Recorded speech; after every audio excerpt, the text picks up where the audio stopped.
يا أيها الذين آمنوا اتقوا الله ولتنظر نفس ما قدمت لغد. بسم الله الرحمن الرحيم. السلام عليكم ورحمة الله وبركاته.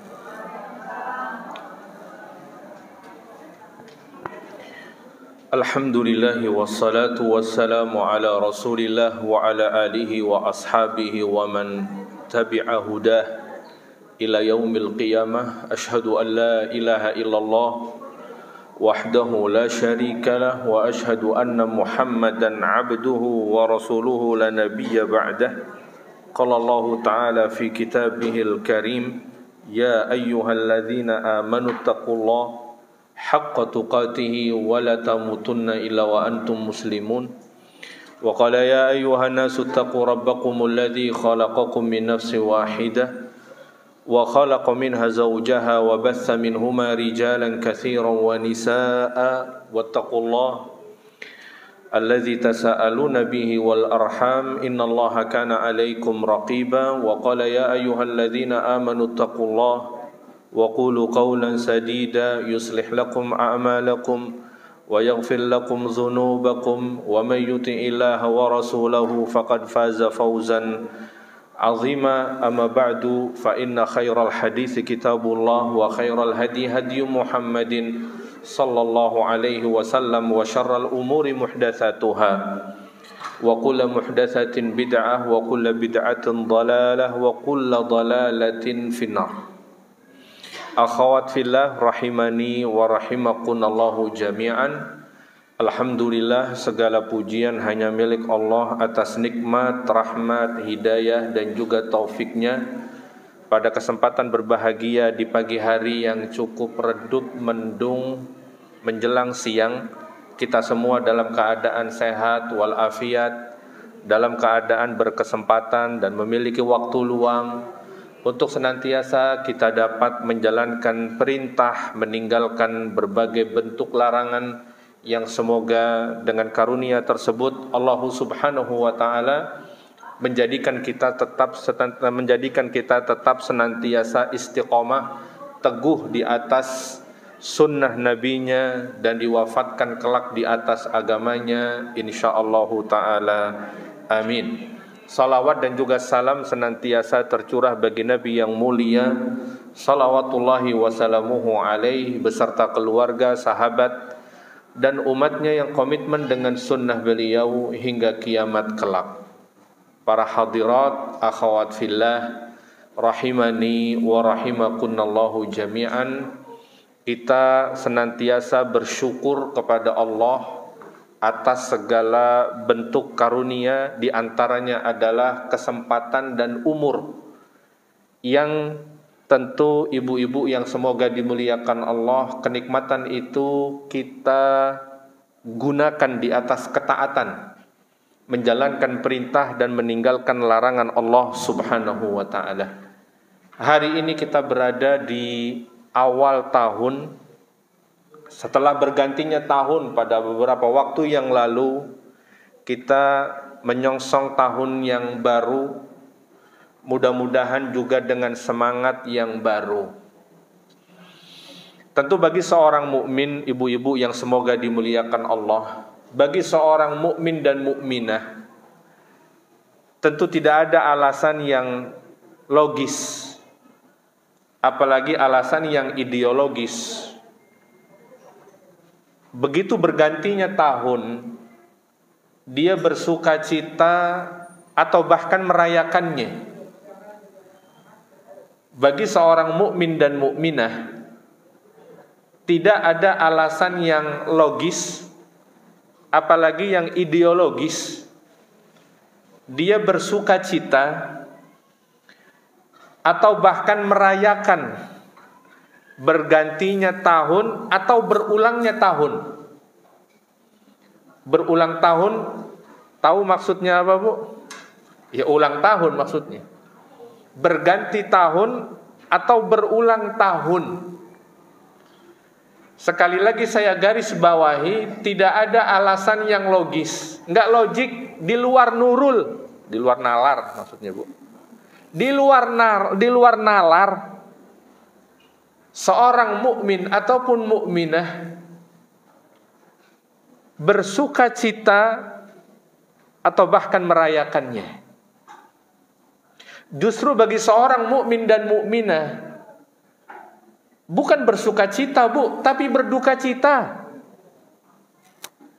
Seharusnya dengan bergantinya tahun atau berulangnya tahun dalam siklus kehidupannya, ya, seharusnya dia berduka cita, bukan bersuka cita, apalagi merayakannya. Sebab hakikatnya bergantinya tahun, kita sekarang berada di bulan Januari, Bu, ya, di pekan yang pertama atau pekan kedua. Dengan bergantinya tahun atau berulangnya tahun, bagi seorang mukmin dan mukminah hakikatnya adalah makin mendekatkan dirinya dengan tahun atau bahkan hari kematiannya, Bu, ya. Bergantinya tahun dari 2024 ke 2025. Berulangnya tahun dari umur 40, 41, yang 41 jadi 42, ya. Yang 59 jadi 60.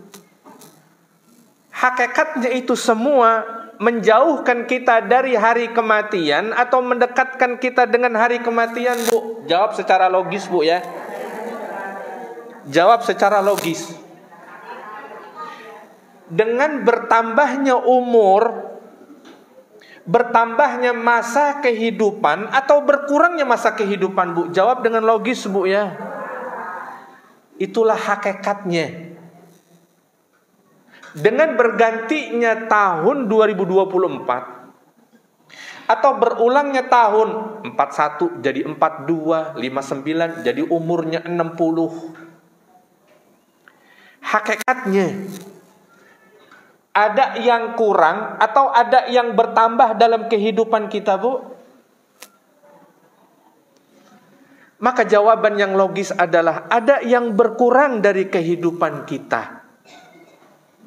Tentu umur menjadi kurang. Umur hidup, Bu, ya, maksudnya. Kalau umur, ya, secara akumulatif bertambah, ya. Akan tetapi hakikatnya umur itu berkurang, umur hidupnya, ya. Umur hidupnya berkurang. Biasanya seseorang bersuka cita atau merayakannya jika ada sesuatu yang bertambah dalam kehidupannya. Tambah uang belanjanya, itu kan bersuka cita, Bu, ya. Bahkan dia perlu merayakannya. Ya, sekali-kali masaknya yang spesial gitu kan, karena uang belanjanya ditambah sama suami. Ya. Ada yang bertambah. Dan seseorang seharusnya bersedih, berduka cita jika ada yang kurang dalam kehidupannya. Karena biaya kebutuhan sekolah, kuliah, dan lain sebagainya, akhirnya uang belanja jadi korban, dipangkas, terpaksa ngirit, berduka cita. Itulah sesuatu yang logis, sesuai dengan nalar manusia. Namun jika itu terjadi, seseorang kemudian sukacita atau bahkan merayakannya, tentu tidaklah logis. Oleh karenanya, ibu yang semoga dimuliakan Allah, orang-orang beriman itu yang paling logik, Bu. Orang yang paling logik menjalani kehidupannya. Yang paling logik orang-orang beriman. Ya. Kita jangan melihat euforia orang-orang kufar, orang-orang kafir, Bu, ya. Memang tanpa disadari, tidak sedikit di kalangan kaum muslimin, ya, latah sudah menjadi gaya hidup sebagian orang, Bu, ya. Begitu mereka merayakannya, orang-orang beriman ikut merayakannya. Lah, ini kan keliru. Nah, ini yang disebut dengan latah. Yang disebut dengan latah. Seorang mukmin justru seharusnya berduka cita karena kesempatan hidupnya berkurang, sedangkan bekal masih kurang. Kita kan orang yang nggak pernah siap, Bu, ya, untuk dijemput oleh malaikat maut. Kita adalah orang-orang yang nggak pernah siap jika saat ini kita dijemput oleh malaikat maut, karena kita beralasan bekalnya belum cukup. Nah, sampai situ kan ngerti mengapa dia bersuka cita, sedangkan waktu hidupnya makin berkurang, makin menyempit, dan seharusnya dia berduka cita. Ya. Prihatin. Karena makin dekat dengan hari kematian, kesempatan dia mengumpulkan bekal makin sempit waktunya. Bagi seorang mukmin, kematian adalah sebuah keniscayaan, Bu, ya.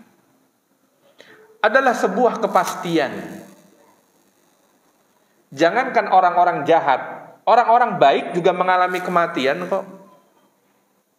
Bahkan orang yang paling mulia yang pernah Allah ciptakan, Nabi kita sallallahu alaihi wasallam pun telah meninggal dunia, telah wafat, mengalami kematian. Padahal orang yang paling mulia, orang yang paling dicinta, orang yang punya pengaruh baik dalam kehidupan manusia, namun demikian Allah tetap mewafatkannya. Allah berfirman, innaka mayyitun wa innahum mayyitun. Wahai Muhammad, kata Allah, sesungguhnya engkau akan meninggal dunia sebagaimana mereka nabi-nabi sebelum engkau pun mengalami kematian. Jadi semua para nabi dan rasul, para kekasih Allah mengalami kematian. Apalagi dengan orang yang tidak punya kontribusi terhadap Islam dan kaum muslimin, Bu, ya. Yang jelas punya kontribusi terhadap Islam dan kaum muslimin Allah wafatkan. Apalagi orang-orang yang gak punya kontribusi terhadap Islam dan kaum muslimin, terlebih gak dibutuhkan. Nah, itulah fenomena yang kita lihat di awal tahun, Bu, ya. Seharusnya bagi seorang mukmin dan mukminah, dia merenung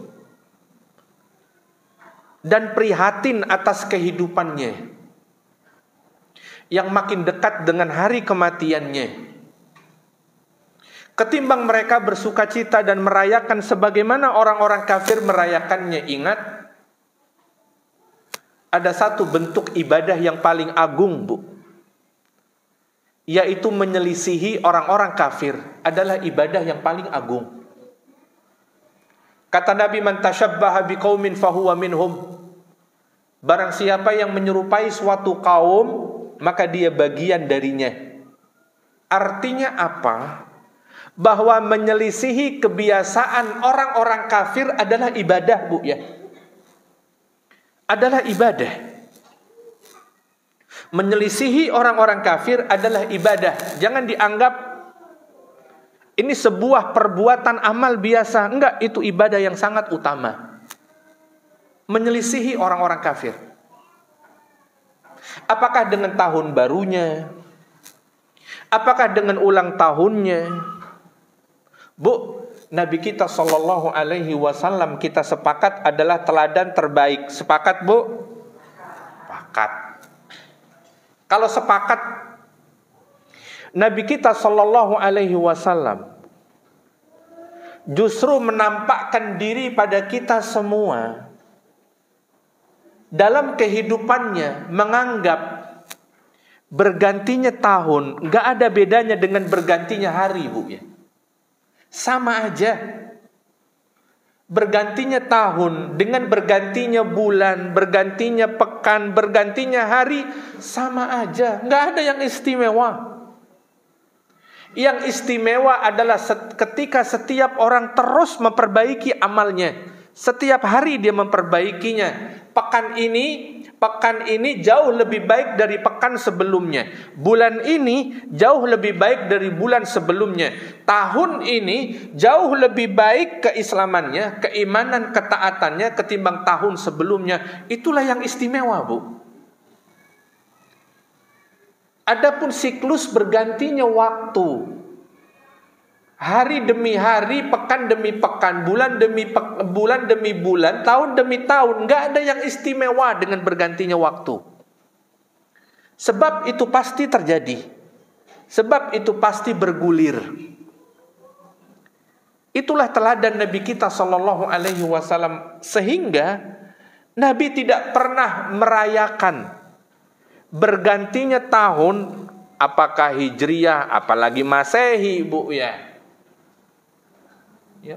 Nabi tidak pernah merayakan berulangnya tahun, baik sejak kanak-kanak atau bahkan sudah dewasa, punya istri, punya anak-anak perempuan yang sudah dewasa. Baik beliau tidak merayakannya, tidak pula dirayakan oleh orang-orang tercinta di sekitarnya. Karena bagi beliau bergantinya waktu nggak ada yang istimewa. Nggak ada yang istimewa. Ustadz, di zaman Nabi kan belum ada pergantian tahun Hijriyah. Itu kan baru ada, ditetapkan di masanya Umar radhiyallahu taala anhu. Benar. Penanggalan Hijriyah yang kita tahu, Bu. Sekarang tahun berapa, Bu? 1400 berapa? 46 Hijriyah. Memang perhitungan Hijriyah belum dicanangkan di masa Nabi Shallallahu Alaihi Wasallam. Islam belum punya tahun penanggalan sendiri, Bu ya. Islam belum punya waktu itu. Di zaman Abu Bakar pun juga belum dicanangkan, sehingga Nabi dan Abu Bakar dipastikan tidak merayakan tahun baru Hijriyah, Bu ya. Dipastikan. Karena memang belum dicanangkan. Barulah dicanangkan penanggalan Hijriyah 1446 hari ini, itu di masanya Umar radhiyallahu taala anhu. Mengapa baru dicanangkan di masanya Umar berkuasa? Karena memang kaum muslimin negerinya waktu itu menjadi negara adikuasa, Bu ya. Jadi sejarah pernah mencatat, Bu, kaum muslimin pernah menjadi bangsa yang paling berjaya, bangsa yang paling berkuasa. Negara Islam menjadi negara adidaya, sejarah mencatatnya, Bu ya. Romawi tumbang, Bu. Di zamannya Umar, Abu Bakar radhiyallahu taala anhu, berlanjut di zamannya Umar, Romawi tumbang, Bu. Ibu tahu berapa tahun Romawi berkuasa di atas muka bumi, Bu? Ada yang tahu sejarah? Hampir 1000 tahun. Romawi berkuasa di atas muka bumi hampir 1000 tahun lamanya. Ibu tahu berapa tahun kemudian kaum muslimin mampu menundukkan Romawi? Romawi kalau sekarang orang bilang ya Amerikanya lah, Bu. Romawi itu Amerikanya lah. Ibu tahu berapa tahun kaum muslimin membutuhkan waktu untuk menjatuhkan, menumbangkan kekaisaran Romawi? Ada yang tahu? Cuma 6 hari, Bu. Kekuatan yang berkuasa di atas muka bumi 1000 tahun lamanya, peradabannya yang paling dikenal, militernya yang paling canggih senjatanya di masa itu, Bu ya. Hanya dalam waktu 6 hari mereka mampu ditumbangkan. Kala itu komandannya adalah Khalid ibnul Walid radhiyallahu taala anhu. Selesai Romawi berhasil ditumbangkan, Khalid ibnul Walid menulis surat mengirimkannya kepada Kisra, pemimpin tertinggi Persia. Ini 2 negara adidaya, Bu ya. Ibarat hari ini Amerika, Rusia. Khalid ibn Walid menulis surat kepada Kisra, rajanya Persia. Ibu tahu berapa tahun Persia berkuasa, Bu, di atas muka bumi? Hampir 3000 tahun lamanya. Peradaban yang tidak main-main, Bu ya. Tentulah mereka sudah sangat maju ketimbang bangsa Arab yang nggak pernah diperhitungkan dalam sejarah, Bu. Bangsa Arab, Bu, nggak perlu diperangi, udah perang sendiri. Bangsa Arab dulu sebelum datangnya Islam itu kan tawuran melulu, Bu. Ya. Nggak usah dipecah belah, udah pecah sendiri. Itulah bangsa Arab. Dianggap peradabannya yang paling terbelakang bangsa Arab, Bu. Begitu datang Islam, diutuslah Nabi, berubah total wajahnya bangsa Arab. Dimuliakan karena Islam. Karena Islam datang dengan kemuliaan yang melekat pada dirinya, bangsa Arab pun jadi terdongkrak menjadi mulia. Karena mulianya agama Islam. Bu ya. Persia pun ditantang oleh Khalid ibnul Walid dengan secarik surat. Kata Khalid ibnul Walid kepada Kisra, masuk Islam, kalian selamat. Itu pemimpin tertinggi Persia, Bu, baca suratnya Khalid ibnul Walid sambil gemeteran, Bu.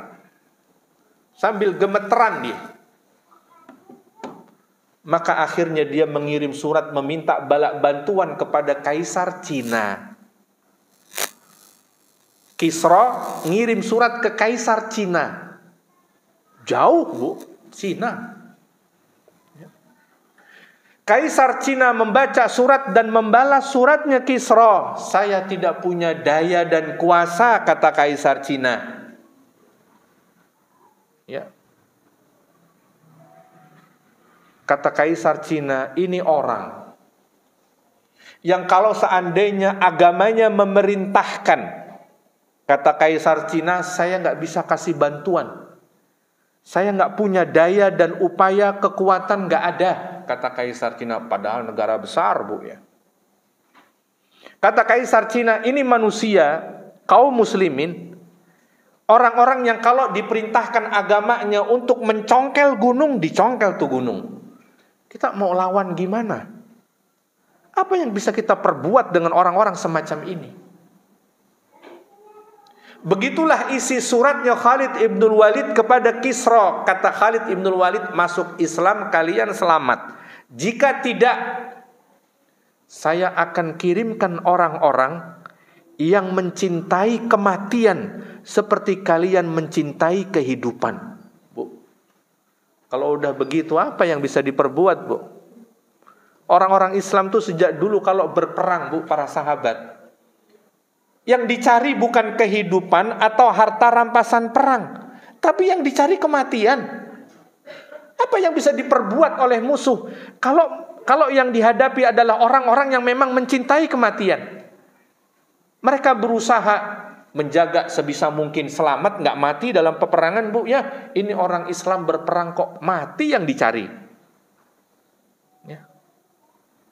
Ibu tahu berapa bulan Persia kemudian tumbang, Bu? Ada yang tahu? Cuma 4 hari. Diperangi oleh Khalid ibnul Walid, Persia tumbang hanya 4 hari. Peradaban yang berkuasa di muka bumi hampir 3000 tahun lamanya dipaksa tunduk oleh kekuatan kaum muslimin dalam waktu 4 hari saja. Dan sejak itu kerajaan Persia nggak pernah lagi didengar di telinga sampai detik ini, Bu ya. Sejak itu kerajaan Persia tidak lagi terdengar di telinga sampai detik ini. Jadi pada intinya saya ingin sampaikan adalah bahwa ya, kaum muslimin ya, man tashabbaha biqaumin fahuwa minhum adalah kembali tadi kepada pembahasan dicanangkannya tahun baru Hijriyah. Penanggalan Hijriyah itu di masanya Umar, Bu ya. Karena apa? Negara Islam menjadi negara adikuasa, maka enggak lagi dong kita pakai penanggalan Masehi.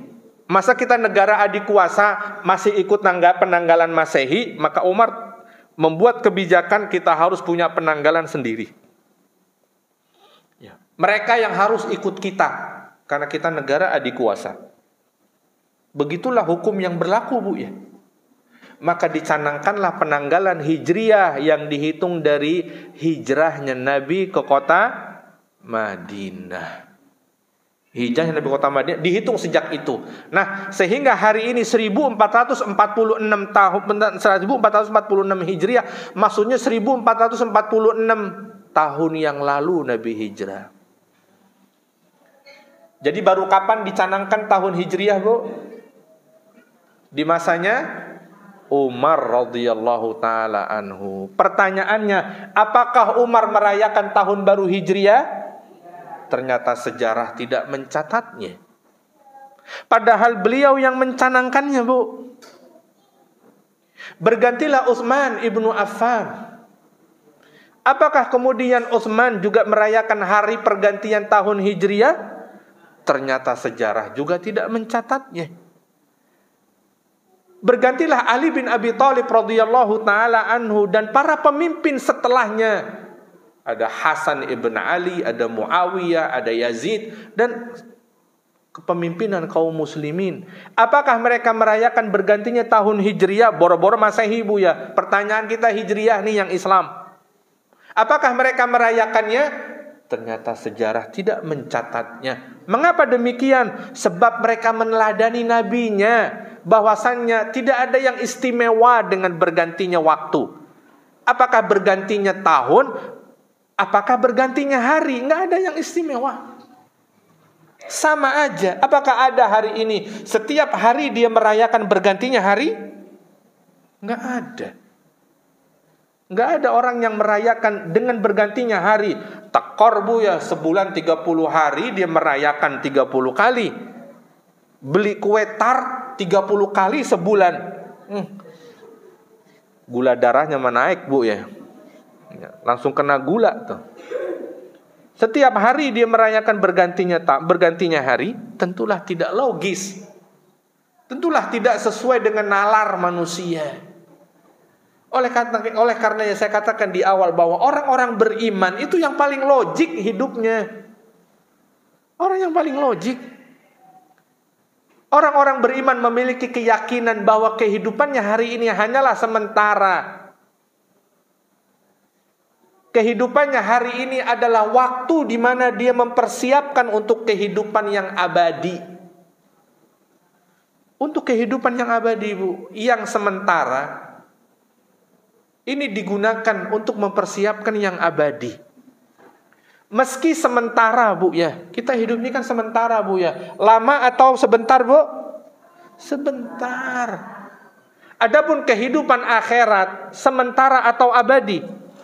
Sebentar atau lama? Tapi yang lama ternyata ditentukan dengan yang sebentar, Bu ya.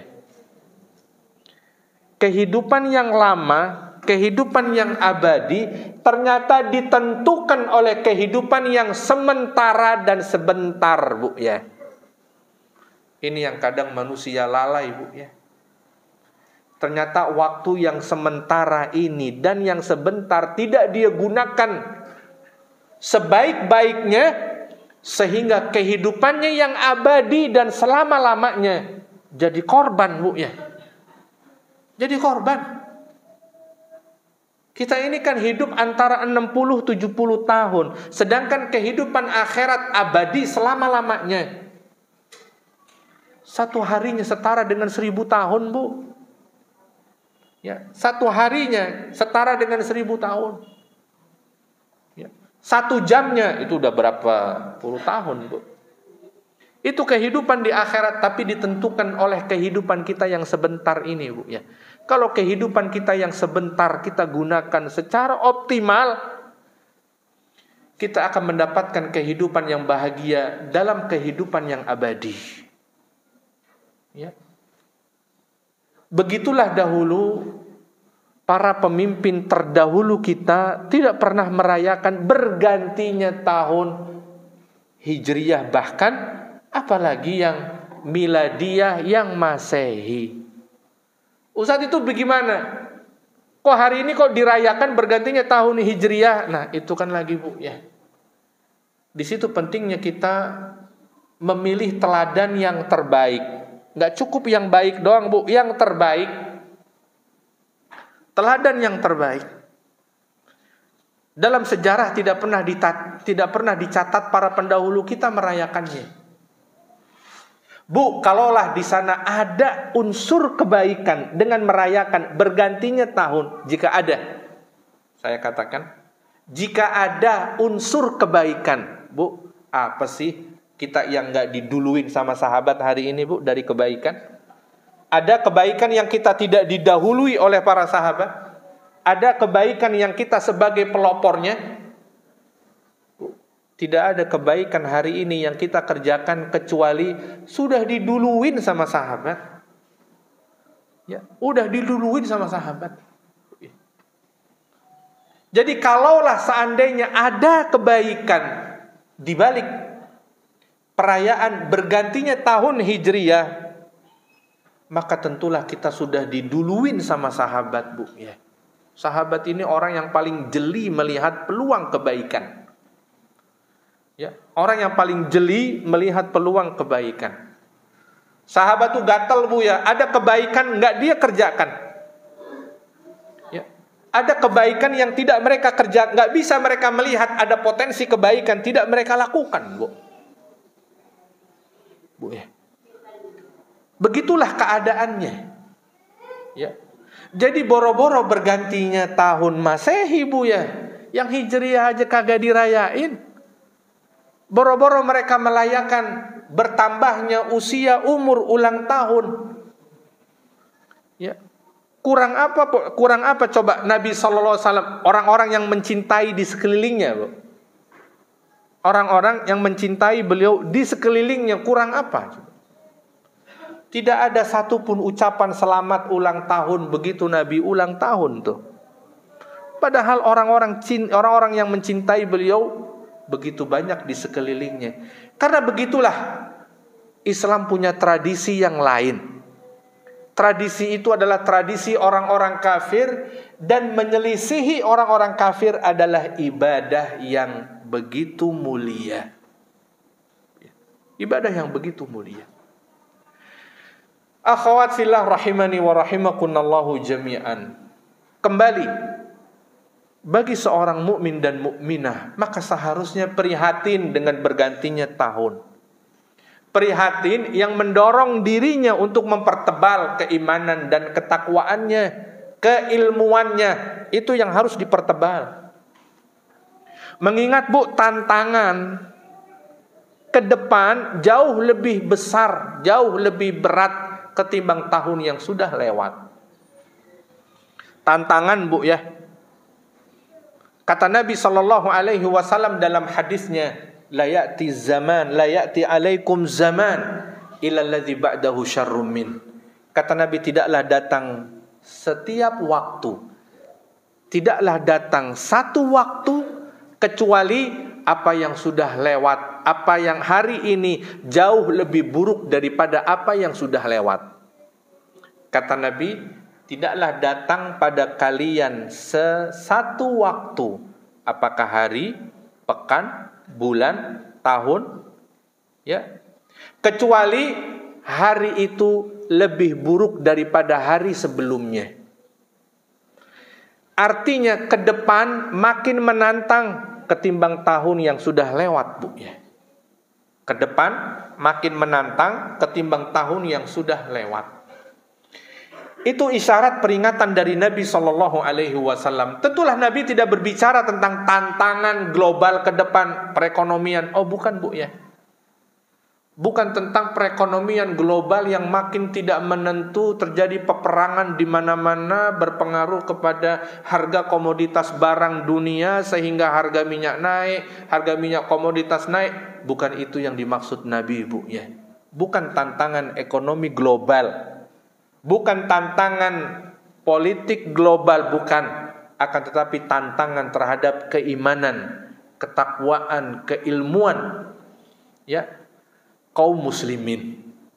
2025 lebih menantang, lebih menyala orang bilang sekarang ketimbang 2024. Lebih menyala, Bu, ketimbang 2024.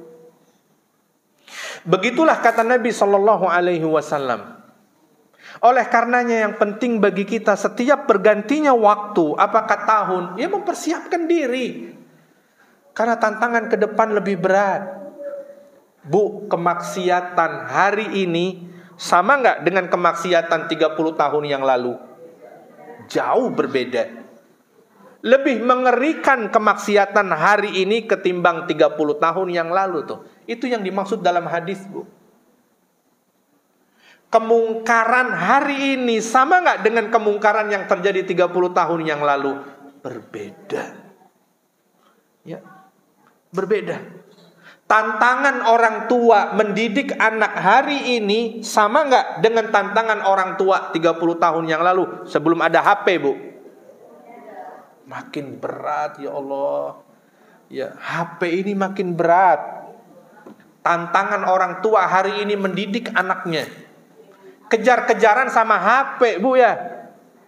Lebih banyak informasi yang dimiliki anak ketimbang informasi yang dimiliki orang tuanya. Kan begitu faktanya, Bu ya. Anak kita sarankan ini dan itu, nak, kamu pendidikannya begini dan itu, nak. Oh enggak, ternyata dia punya informasi yang lebih lengkap dari orang tuanya. Itu enggak terjadi 30 tahun yang lalu, Bu ya. Kerusakan yang terjadi pada anak-anak hari ini tidaklah sama dengan kerusakan yang terjadi pada anak-anak 30 tahun yang lalu, Bu. Ini yang dimaksud Nabi. Waktu mendatang itu jauh lebih menantang ketimbang waktu yang telah berlalu. Itulah ujian yang ada, yang harus kita hadapi, Bu. Yang terpenting bagi seorang mukmin dan mukminah, yang namanya ujian, Bu ya, adalah sebuah keniscayaan, adalah sebuah konsekuensi. Dia melekat pada diri orang yang beriman. Itu yang namanya ujian dan cobaan. Dia melekat seperti perangko dengan amplopnya, Bu ya. Kita udah lupa bentuk perangko kayak apa, Bu ya. Udah nggak lihat 20 tahun terakhir perangko kayak apa, saat lupa bentuknya. Padahal dulu kalau kirim surat ya pakainya perangko. Ya, yang kilat aja tuh 2 hari baru sampai, apalagi yang reguler. Itu kadang di kelurahan bisa setahun, Bu ya. Orang dulu kalau ngirim surat kan ke kelurahan dulu, Bu ya. Itu di kelurahan bisa setahun. Ya. Begitu dapat surat, loh ini kan surat 2 tahun yang lalu, kenapa baru dikirim ke rumah? Begitulah, Bu, zaman dulu, Bu ya. Surat 2 tahun yang lalu baru sampai. Sekarang kalau kita ingin kirim pesan, detik itu sampai. Ini nikmatnya teknologi, Bu ya.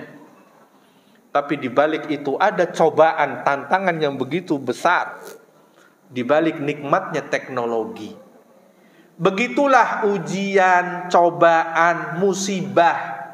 Bagi orang-orang yang beriman, dia melekat erat seperti perangko dengan amplopnya. Nggak bisa dipisahkan. Ya kalau amplop doang dikirim tanpa perangko ya kagak jalan, Bu ya. Perangko doang dikirim ya kagak sampai, kan alamatnya ada di amplopnya. Ya, alamatnya kan nggak ditulis di perangko, Bu ya. Begitulah dia melekat, nggak bisa dipisahkan. Oleh karenanya seharusnya seorang mukmin dan mukminah melihat sebuah musibah dan cobaan dalam kehidupannya, Bu ya. Tergantung dia bisa melihat dari sudut pandang apa. Kalau dia melihat dari sudut pandang keimanan, musibah itu adalah sumber kebaikan baginya. Tapi kalau dia melihat dari sudut pandang keduniaan, ya musibah itu malah petaka baginya. Nah, orang-orang yang beriman punya sudut pandang yang unik, beda dengan orang yang lainnya, Bu ya. Orang-orang yang beriman melihat ujian dan cobaan kehidupannya sebuah anugerah, Bu. Ini harus kita perbaiki cara pandang kita, Bu ya. Ini kan tergantung bagaimana dia melihat dari sudut pandang mana. Kata Nabi SAW dalam hadisnya, la yazalul bala bil mu'min wala mu'minah fi nafsihi wa malihi wa waladihi hatta yalqallah wa ma'alaihi khati'ah. Kata Nabi, yang namanya musibah, yang namanya ujian, cobaan senantiasa akan melekat pada diri orang beriman. Kata Nabi, akan senantiasa melekat. sampai dia meninggal dunia. Ya. Jadi jangan berpikir, Bu, ya, Ustadz gimana ya, saya kan baru hijrah, bukannya keadaan makin lebih baik, kok justru keadaan makin ruwet? Kan saya sudah berusaha hijrah. Ini ada yang salah sangka demikian, Bu. Dia pikir dengan hijrahnya dia dari masa lalunya yang kelam, ya, ke dalam masa yang penuh dengan petunjuk dan keimanan. Dia mengira kalau setelah itu dia tidak akan diuji-uji lagi dalam kehidupannya. Enggak, keliru besar. Justru dia akan diuji setelah dia menyatakan keimanannya. Setelah dia menyatakannya, bismillah saya hijrah, saat itulah ujian, cobaan sudah menantinya. Allah Ta'ala berfirman, ahasiban nas an yutraku an yaqulu amanna wa hum la yuftanun. Kata Allah, apakah manusia mengira setelah mereka menyatakan dirinya saya mukmin, saya hijrah, lantas kemudian tidak diuji? Kata Allah. Maka tentu dia keliru, kata Allah. Kalau dia mengira tidak akan diuji, dia keliru. Justru dengan itu awal ujian sudah menantinya. Ujian sudah menantinya. Jadi justru yang namanya ujian, cobaan akan terus melekat pada orang-orang beriman. Bu, apa sih kurangnya Nabi SAW? Apa sih kurangnya beliau? Nggak ada kurangnya. Beliau orang yang paling sempurna. Akhlaknya, tutur katanya, keimanannya, ketakwaannya, kehidupannya, disiplin, sehat ini. Kurang apa sih Nabi? Orang yang perfect dari segala sisinya, Bu, ya.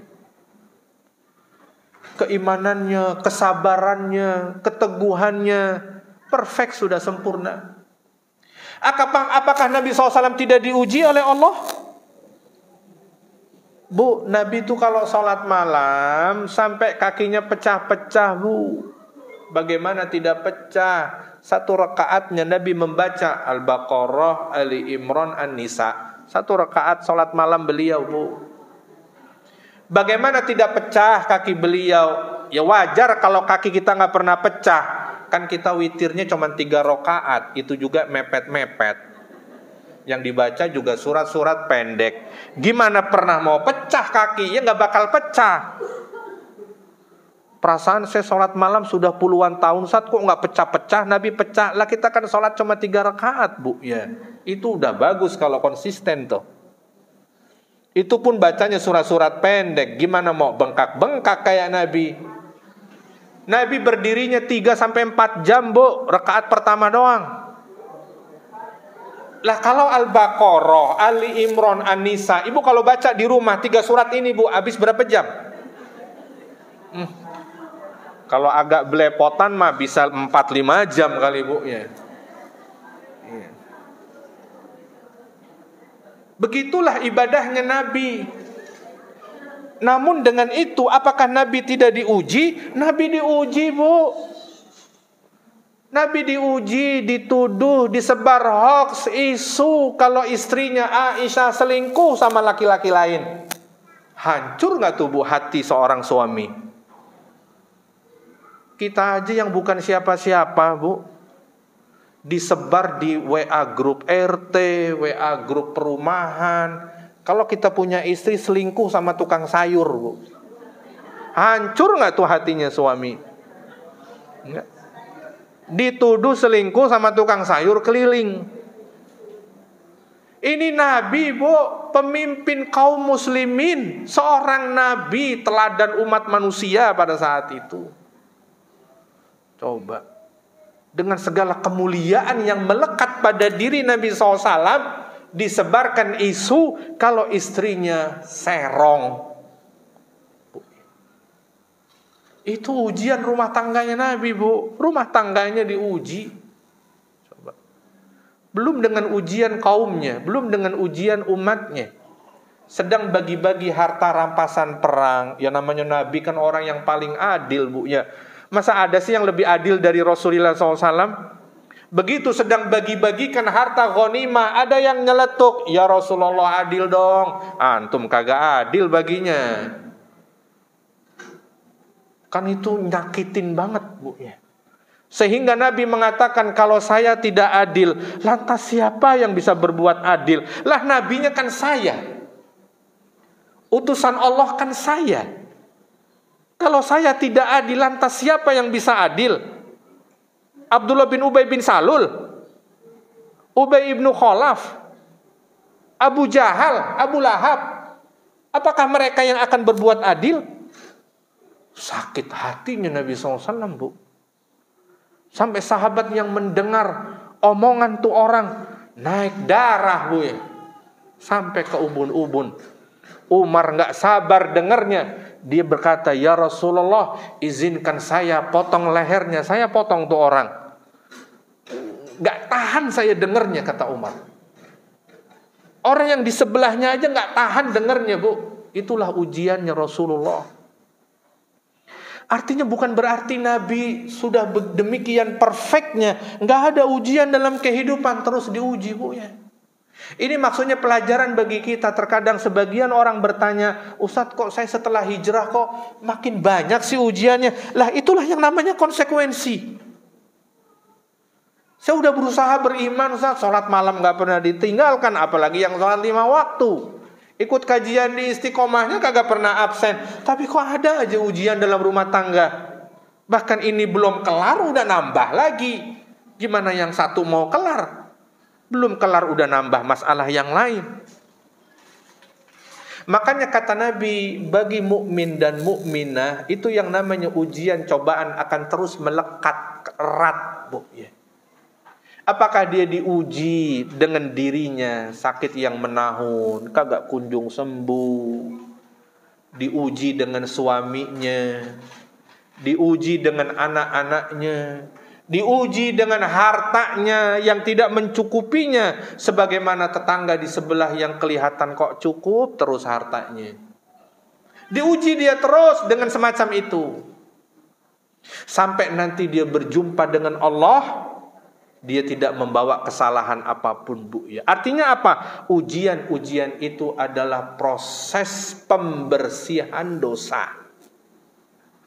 Ketika seseorang bersabar, diuji dengan penyakit, bersabar, diuji oleh anak-anaknya, bersabar, diuji dengan harta, maka itu proses pembersihan, Bu ya. Makanya kata Nabi, ketika berjumpa dengan Allah, tidak bawa kesalahan sama sekali, Bu.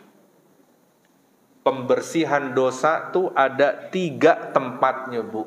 Di dunia yang pertama, dengan ujian, cobaan, musibah, dengan amal soleh, ketaatan, seseorang diampuni dosa-dosanya. Itu di dunia. Ada juga pembersihan dosa di alam barzakh, atau yang kita sebut dengan azab kuburnya.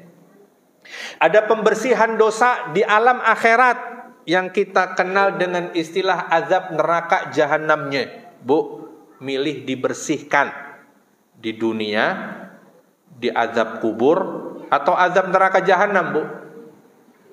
Ya lebih ringan kita diuji di dunia, Bu ya. Kalau pilihannya itu, bagaimana proses Allah membersihkan seorang hamba dari dosa-dosanya? Jika prosesnya seperti itu di dunia dengan ujian dan musibah dia bersabar, atau di alam barzakh dengan azab kuburnya, atau di akhirat dengan neraka jahanamnya, tentulah akan lebih ringan. Kita mendingan diuji di dunia saat. Ya, bukan kita memohon, ya Allah timpakan saya musibah dan ampunilah dosa. Bukan begitu, Bu ya. Tapi kita bersabar manakala kita tertimpa dengan musibah. Ya, kita bersabar apabila kita tertimpa dengan musibah. Tentulah jauh lebih ringan jika pilihannya demikian, agar dosa-dosa kita dilebur oleh Allah. Tentulah lebih ringan. Semua itu diselesaikan di dunia. Bu, ujian manusia di dunia seberat-beratnya sesakit-sakitnya, dia akan berakhir dengan kematian. Benar tidak, Bu? Orang sakit kanker stadium 6, bukan 5 lagi sudah. Saking parahnya itu. Ya. Apa yang akan terjadi padanya? Berakhir kematian, Bu. Kalau sudah mati, masih ngerasain kanker enggak? Ya sudah selesai kanker. Orangnya mati, kankernya mati. Kenapa enggak dari dulu kankernya mati, Bu ya? Nunggu orangnya mati dulu, baru kankernya mati. Itu penyakit kanker gitu, Bu ya. Dia nggak mati kalau orangnya nggak mati, inangnya nggak mati dulu. Begitu inangnya mati, baru dia mati. Dari dulu dibunuh, di kemo macam-macam nggak mati-mati. Begitu orangnya mati, baru dia mati. Jadi sesakit-sakitnya, semenderita-deritanya seseorang karena musibah dunia, Bu. Katakanlah dia diuji oleh Allah dengan kelaparan, kelapar sampai berminggu-minggu nggak makan, sampai meninggal dunia. Setelah meninggal masih kelaparan nggak, Bu? Berakhirlah penderitaan kelaparannya. Akhirnya semua penderitaan akan berakhir dengan kematian. Akan tetapi jika seseorang di alam barzakh disiksa, diazab di alam kuburnya dengan azab kuburnya, Bu, ada mati nggak di situ? Yang matinya udah lewat kemarin di dunia, Bu ya. Begitu masuk alam barzakh, nggak ada matinya. Ya, menderita apapun dia, penderitaan yang sangat hebat tidak akan berakhir dengan kematian. Nggak ada istirahatnya dengan kematian, Bu. Nggak ada istirahat. Kalau di dunia, kematian mengistirahatkan seseorang dari penderitaannya. Tapi di alam barzakh tidak ada istirahat dari penderitaan. Apalagi di alam akhirat, azab neraka jahanam, Bu ya. Mati dihidupin lagi. Kulitnya gosong, diciptakan mulus lagi. Karena katanya kalau kulit udah gosong dibakar itu nggak kerasa, Bu ya. Makanya di neraka jahanam, ya, apabila kulit manusia sudah gosong, Allah ciptakan, dihaluskan lagi. Supaya apa?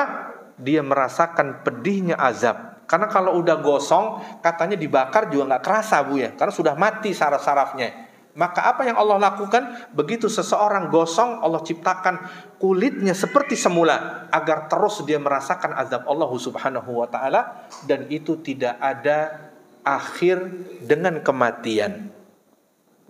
Jika demikian pilihannya, seorang mukmin jika melihat dari sudut pandang keimanan, seharusnya dia bersyukur atau ngedumel, Bu, dia mendapatkan ujian.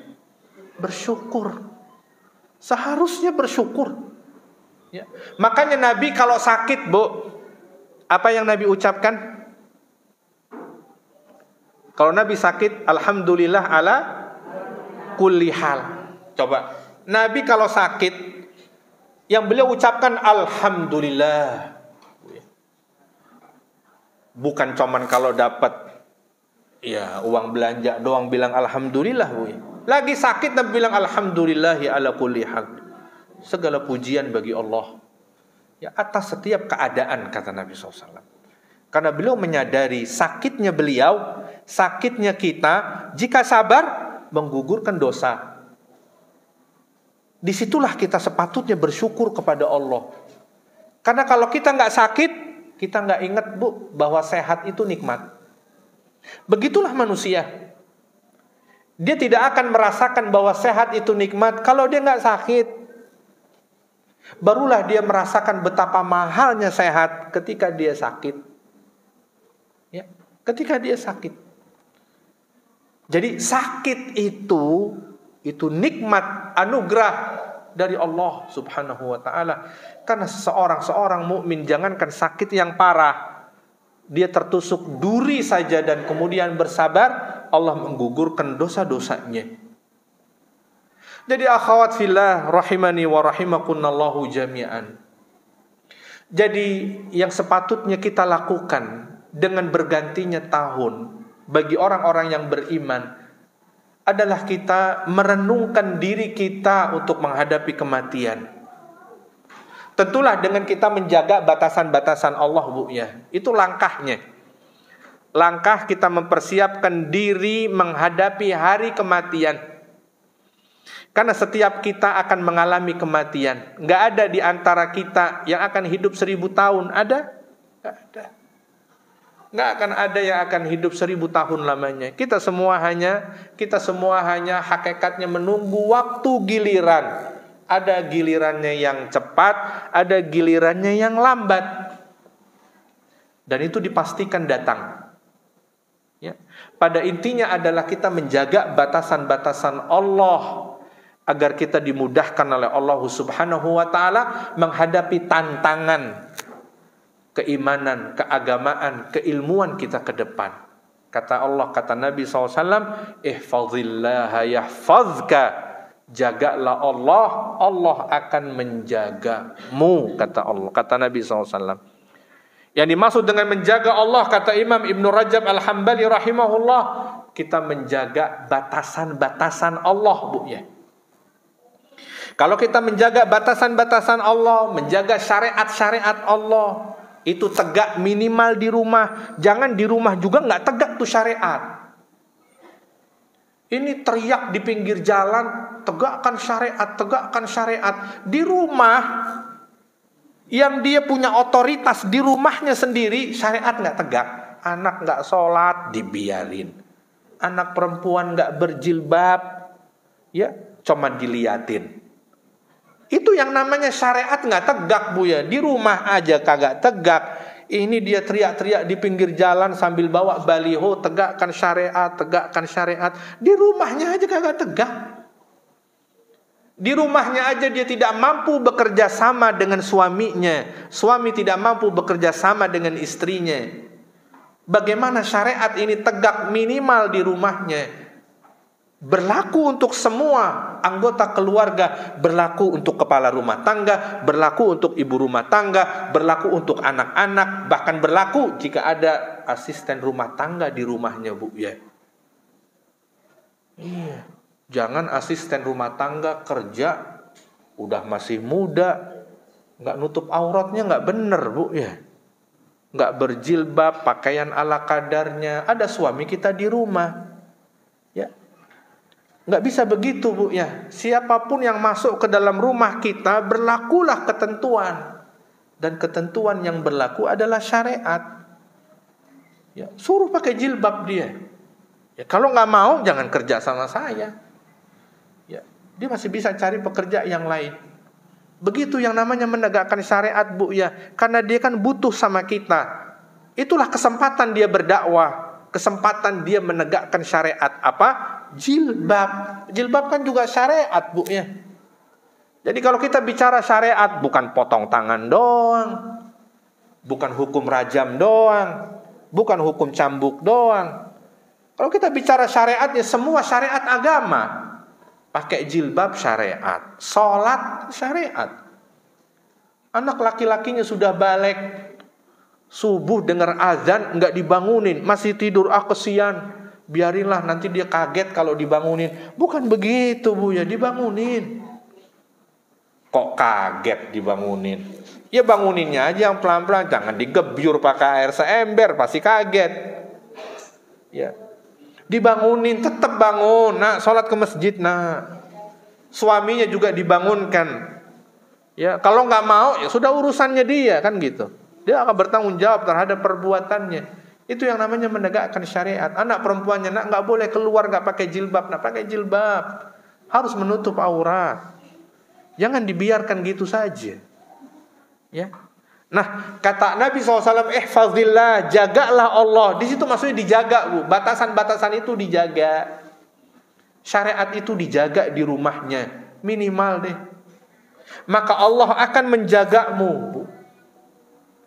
Kalau yang menjaga kita Allah, maka cukuplah Allah yang menjaga kita, Bu, ya. Orang dijaga security yang kadang, mohon maaf ya, kadang banyak tidurnya, aman, Bu. Kita merasa tenang tuh. Padahal yang jaga security, yang kadang ya banyak juga tidurnya, kita tenang. Ya. Padahal bisa aja maling masuk saat dia molor. Saat dia tidur, maling masuk. Lantas bagaimana kita tidak tenang jika Allah yang menjaga, Bu? Bagaimana kita tidak tenang jika Allah yang menjaga? Allah menjaga dengan paripurna dalam segala hal, dari segala sisi Allah menjaga. Allah menjaga rumah tangga kita, Allah menjaga suami kita, Allah menjaga anak-anak kita. Ya. Itulah bentuk penjagaan Allah Subhanahu wa ta'ala. Allah menjaga dalam bentuk memberikan petunjuk dan taufik, memberikan keberkahan, rahmat di dalam rumah tangga itu, Bu, ya. Itulah bentuk penjagaan Allah. Diberikan petunjuk. Ya. Selalu setiap kali ada masalah, yang namanya kehidupan selalu pasti ada masalah, tapi Allah berikan jalan keluar, Bu, ya. Allah berikan jalan keluar. Jadi pada intinya adalah menjaga batasan dengan bertakwa kepada Allah, itu akan menjadi sebab Allah memberikan penjagaan dari segala sisinya. Makanya dalam kehidupan rumah tangga, Bu, ya, Allah itu kan menyebut di dalam kitabnya, "Waman yattaqillaha yaj'al lahu makhraja wa yarzuqhu min haitsu la yahtasib." Ada yang tahu dari surat apa, Bu? Ayat itu terdapat dalam surat talak, surat cerai. Dalam Al-Quran ada nama surat, namanya surat cerai, Bu, ya. Ustadz, kok bisa? Kenapa tidak surat pernikahan, Ustadz? Kok malah surat cerai? Karena memang fakta dan realita perceraian memang banyak terjadi di tengah umat manusia, Bu, ya. Perceraian, ya, meski sesuatu yang Allah benci. Karena perceraian sesuatu yang dicintai oleh syaitan, Bu, ya. Disebutkan dalam hadis prestasi, setan yang paling berprestasi itu bukan menjerumuskan orang menyembah selain Allah, Bu. Menjerumuskan orang melakukan kejahatan, membunuh orang lain, bukan itu prestasi paling tingginya syaitan. Disebutkan dalam hadis, iblis setiap hari inspeksi, Bu, nya, nanya, "Antum udah ngapain aja?" Ditanya, "Ana udah begini begitu, kurang." "Antum ngapain aja?" "Oh, ana udah berhasil memisahkan antara suami dan istri." "Antum top," kata iblis. Top sudah. Ini yang paling berprestasi. Ya. Jadi begitu pecahnya suami dan istri dalam kehidupan rumah tangga, itu prestasi yang paling tertingginya syaitan. Sesuatu yang dicintai syaitan, tentulah itu dibenci oleh Allah, Bu, ya. Tapi itu bisa menjadi solusi. Begitulah ayat mengatakan, barang siapa yang bertakwa kepada Allah, Allah akan berikan jalan keluar. Kerap kali dalam kehidupan rumah tangga, kok buntu, ya Ustaz? Permasalahan sudah bertahun-tahun, tapi kok tidak kunjung ada jalan keluar. Yang jadi masalah, Bu, ya, kita tidak bertakwa kepada Allah. Batasan-batasan Allah dalam kehidupan rumah tangga tidak dijaga. Apa batasan-batasan itu? Apa yang menjadi kewajiban istri, kadang dia lalai. Apa yang menjadi kewajiban suami, suami juga lalai. Ini yang dimaksud tidak bertakwa, Bu, ya. Dan ini terakumulasi. Iya, terakumulasi. Terjadilah kemudian konflik, cekcok dan lain sebagainya. Istri kabur dari rumah, suami juga kabur dari rumah. Kaburnya kagak izin, Bu, ya. Ya gimana kita mau izin saat lagi emosi? Pokoknya kita balik aja ke rumah orang tua kita. Boleh nggak, Bu, istri pulang begitu saja tanpa izin suaminya? Nggak boleh. Lah kan kita lagi berantem saat, masa izin? Kagak sempet lah saat. Bu, yang namanya hukum Allah tetap berlaku dalam kehidupan rumah tangga, apapun situasinya. Suami kalap, ditalak istrinya, diusir dari rumahnya, kamu pulang ke rumah orang tuamu. Boleh nggak suami begitu?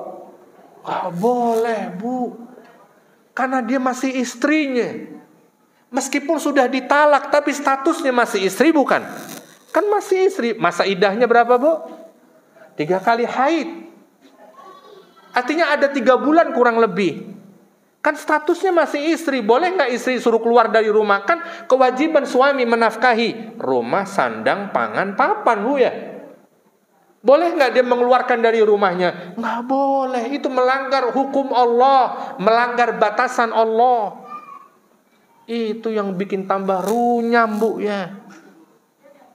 Akhirnya nggak ada jalan keluar, semua buntu, mentok sini mentok situ mentok. Karena Allah katakan barang siapa yang bertakwa kepada Allah, Allah akan berikan jalan keluar. Dia tidak bertakwa, dia melanggar. Nggak boleh mengusir istri dari rumah meskipun semarah apapun, Bu ya.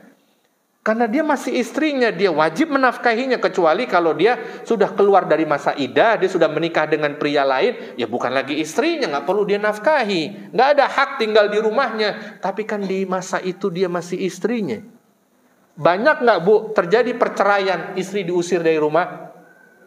Kamu pulang ke rumah orang tuamu, diantar dia, dikeluarin dari rumahnya. Banyak nggak? Sangat banyak, Ustaz.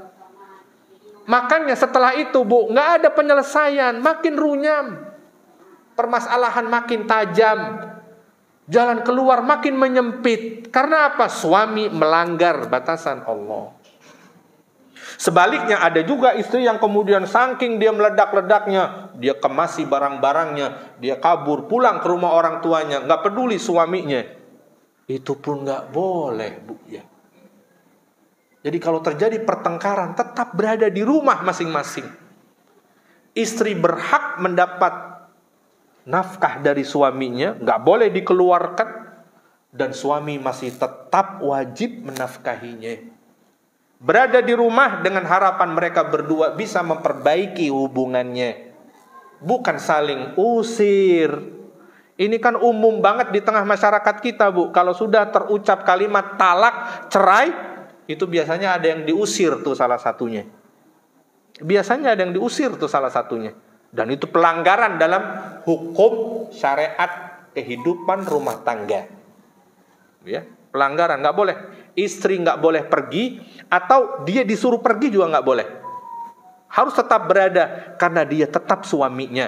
Dia tetap wajib meminta izin suaminya jika dia keluar rumah, karena statusnya suami istri. Kecuali jika statusnya telah putus, bukan lagi suami istri, ya tidak ada kewajiban minta izin.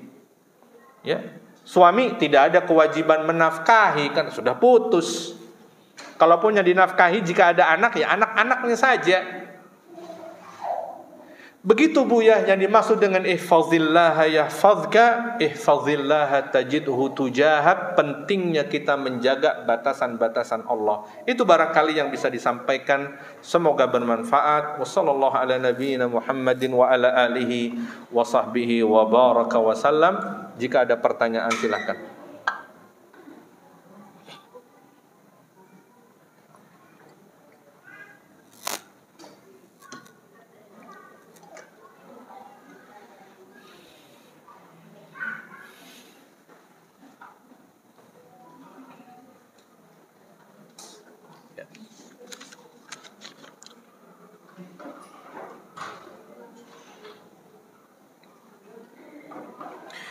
Ada sebuah pertanyaan, bagaimana jika seseorang berkomitmen dalam hidupnya hari esok harus lebih baik daripada hari ini, sedangkan keadaan zaman lebih buruk. Ya, ini satu komitmen yang baik dan positif, Bu ya. Memang hari esok harus lebih baik, Bu ya. Itu yang namanya kita semangat memperbaiki diri. Keilmuan kita hari esok harus lebih baik dari hari ini. Ibadah ketaatan kita esok harus lebih baik daripada hari ini. Dan itu kita rencanakan. Jika hari ini barangkali kita belum sempat sholat malam, contoh, esok kita berniat komitmen untuk sholat malam, tentu ini lebih baik, Bu ya. Karena pada hakikatnya manusia selalu dia memperbaiki dirinya. Kata Allah Subhanahu wa taala, "Wal tandur nafsun maza taksibu ghadan." Kata Allah bahwa setiap orang harus melihat ya apa yang akan dia kerjakan ya ke depan, ya, untuk dia mempersiapkan ya madza taksibu ghadan, apa yang akan dia dapat dari hari esok hari, ya, hari esok. Allahu a'lam bishawab.